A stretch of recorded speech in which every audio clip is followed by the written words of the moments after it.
It's pouring, but we'll be fine. We'll be fine as we talk Super Bowl 56 now with Mo Wager of ESPN 1530 Cincinnati. Mo, thanks for joining us today, my friend. And as your Bengals are off to the Super Bowl, I have to ask you this. With the Bengals going from doormats to AFC champions, has your job gotten easier or more difficult? Tell me honestly. It's gotten more hectic. It's gotten more hectic. But people want to talk to me now, which is in... By the way, where are you? Where are you talking to me from right now? I'm in Boca Raton, Florida, where we're having a flash flood. Yeah. Yeah, looks great. It sounds like, one of those apps that I might put on at night to go to sleep. The calm, soothing rain in the background. No, it's gotten it's gotten hectic. It's gotten weird because people want to talk to me, which is not something that I'm necessarily used to. But they want to talk to me about good things. They want to talk to me about, ordinarily if somebody like when you have me on, it's hey, the Bengals are going to stink again. Boy, how much does that suck? And it's the sort of the same old broken record. And this year it's been a lot different. So. It's been fun to talk about different things. It's been fun to watch everybody be so excited. It's been fun to watch Bengals fans just sort of bask in the glow of what's happened with this team over the last couple of weeks and over the last 20 games. But it's gotten crazy. It's gotten hectic, but all in a good way. This is why you do what we do, Rod, right? For stuff like this. Oh, there's absolutely no doubt. And the reason I ask is I've been the voice of terrible teams. I've been the voice of great teams, and they both have their pros and cons. That's why I ask. So you're going to Super Bowl, the boys tell me, so I will expect to see you at the Westin LAX live, Mo. We'll talk about that in a week's time. But listen, what's the message? What's the message from Zach Taylor right now? Like, because you see the Rams are favored by 4, and I think they're going to stay the favorites throughout. That line will probably be adjusted and so forth. But your take on the matchup, if you don't mind. Well, I think the take on the matchup is this. The Rams have the better roster. The Bengals probably have the better quarterback. And so what wins out? And that's no knock on Matthew Stafford, who sort of represents a really fun success story. It worked. Him going to a better team worked, and good for him. And he's had a huge hand in their success. But Joe Burrow is an MVP candidate, or at least he should be. I think he's a top 5 quarterback in the NFL. And the other thing about this team is for all the run that Joe has gotten, and it's deserved, and everything this franchise has done since the day they drafted him has occurred on his shoulders. But if you would have said before the Las Vegas Raiders game, before the wild card game, the Bengals are going to play in the Super Bowl, you would have said it's because Joe Burrow carries them there. I don't think that's happened. This team, top to bottom, they've gotten contributions from A-listers like Jamar Chase and T. Higgins.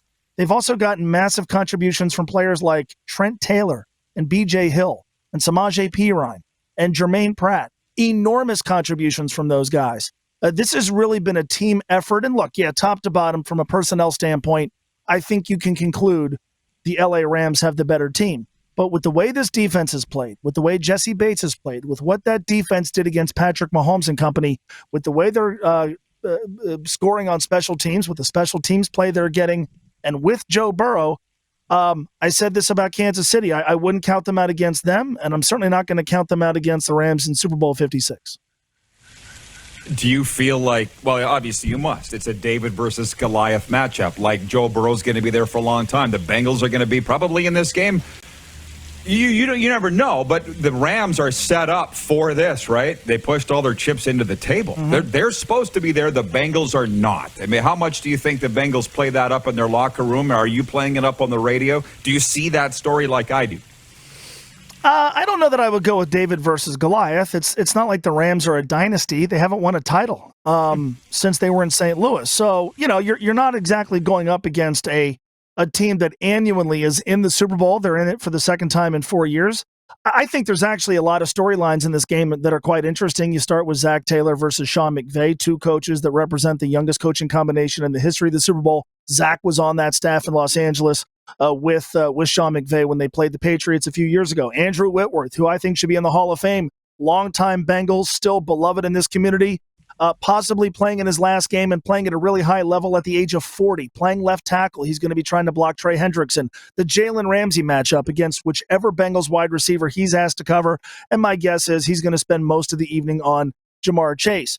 But, look, the Rams, you're right. There's a part of me that admires what they've done, which is forget the future, forget next year, forget the draft. Let's go win a championship now. But I do think that has created a sense of pressure on them that doesn't exist here. I think the Bengals feel like much more the long haul team, the team that's the surer bet to maybe get back to this game. But at the end of the day, you don't know. And so we've used the term house money here a lot. It was used. A lot of people said, well, the Tennessee game is house money. They've won their playoff game. They've broken through. House money, Tennessee. A lot of people said it last week, and you're hearing that here. And yeah, to a degree, no one's going to say the Bengals were a failure if they lose a week from Sunday. But if you've ever actually played with house money and you've lost house money, it's disappointing when you lose the house money. This is a golden opportunity. You never know when you're going to get back. You've got the quarterback. You've got a pretty healthy team. And as much as the Rams should be favored, it's not like you look at the Rams in this roster and go, oh my God, how can we overcome what they have? There are some matchups the Bengals can win. There are some matchups that terrify me when we talk about next Sunday. But yeah, there's every reason to believe the Bengals can win this football game. And look, the Vince Lombardi trophy's up for grabs. I don't necessarily know that you need any other motivation than the chance to win a championship and go down in this city's history as maybe the most beloved team ever, certainly the most beloved team since, I would say, the Reds of the mid-'70s. Mo, you're wonderful at what you do. I really enjoy listening to you.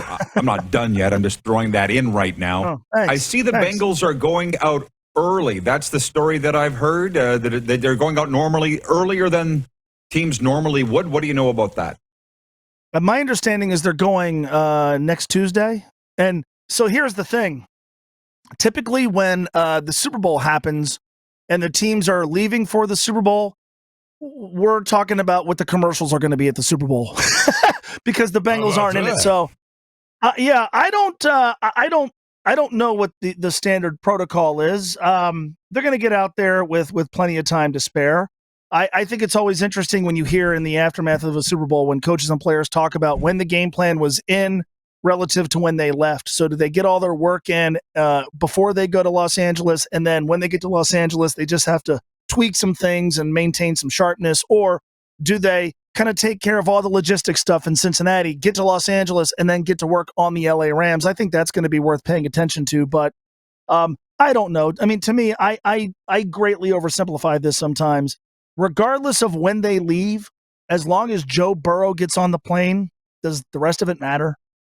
I don't think the answer is yes.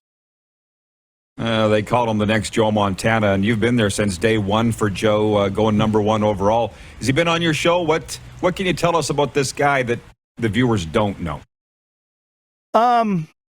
Just sort of a down-home regular dude, man. I mean, you asked about having him on my show, and I'll tell you quickly here what impressed me about him. Joe Burrow was at Ohio State, and he obviously went to LSU.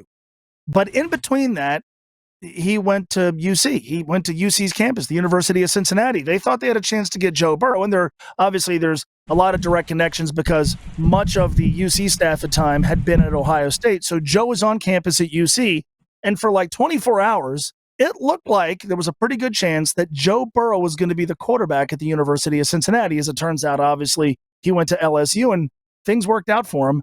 But anyway, so he gets drafted, and I have him on the show. And he was the day after the draft. He was wonderful. He was great, and you could tell he understood what he was being asked to do here. He was being asked to not just play quarterback, but really revive a franchise.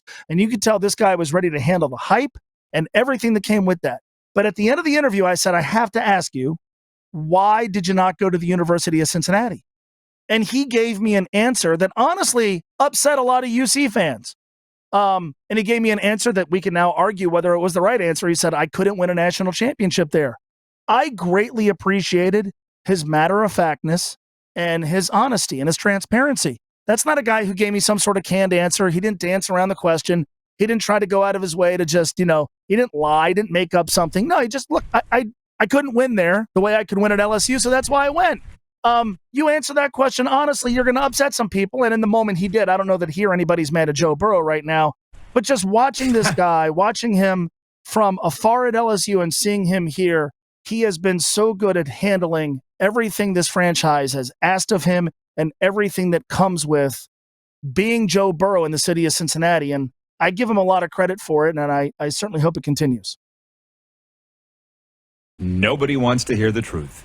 Mo, thanks for this, my man. As always, I hope to see you next week in L.A. I hope so. And then the next time you broadcast from Boca Raton, if I can go with you, that would be cool as well. Absolutely. I got a spot right here for you to hold my umbrella. Thanks, Mo. All right, Rod. Thanks, man. Mo Egger, ESPN 1530. Tune him in on TuneIn. Hey, everybody. Thanks for watching the RP Show on YouTube. And don't forget, we're live daily on YouTube from noon to 2 Eastern. If you like what you see, hit subscribe. And if you like the program, check around for other segments of the Rod Pedersen Show here on YouTube.